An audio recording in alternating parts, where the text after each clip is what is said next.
রমজান মাসে সূর্যাস্তের সঙ্গে সঙ্গে ইফতার শুরু করার সময় অনেক মুসলমানের হাতেই প্রথমে উঠে আসে একটি খেজুর। বিশ্বের প্রায় সব মুসলিম সমাজেই ইফতার শুরু করার এই ঐতিহ্য দেখা যায়। এর পেছনে রয়েছে ইসলামের ইতিহাস, ধর্মীয় অনুশাসন এবং স্বাস্থ্যগত গুরুত্বপূর্ণ কারণ।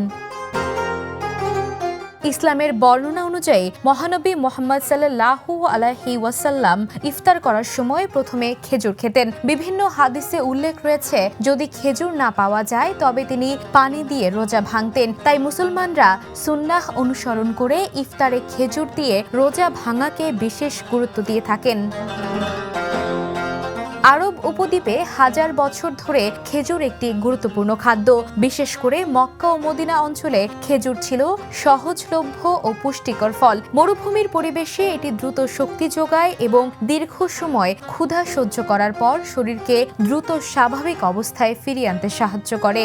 পুষ্টিবিদদের মতে সারাদিন রোজা রাখার পর শরীরের রক্তে শর্করার মাত্রা কমে যায়। খেজুরে থাকা প্রাকৃতিক গ্লুকোজ, ফ্রুক্টোজ ও সুক্রোজ দ্রুত শক্তি যোগাতে সাহায্য করে। পাশাপাশি এতে রয়েছে ফাইবার, পটাশিয়াম, ম্যাগনেসিয়াম ও অ্যান্টিঅক্সিডেন্ট, যা হজমে সহায়তা করে এবং শরীরকে সতেজ করে।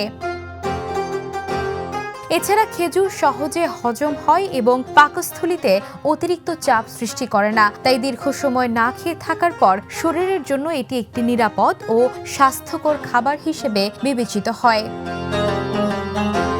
ইতিহাস, ধর্মীয় অনুশাসন এবং স্বাস্থ্যগত উপকার, এই তিন কারণেই ইফতারে খেজুর খাওয়ার ঐতিহ্য যুগের পর যুগ ধরে মুসলিম সমাজে টিকে আছে। তাই আজও রমজানের প্রতিটি সন্ধ্যায় খেজুর যেন ইফতারের টেবিলের অবিচ্ছেদ্য অংশ হয়ে রয়েছে।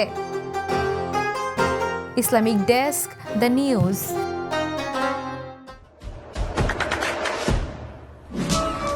দেশে দেশে সবার সাথে, দ্য নিউজ।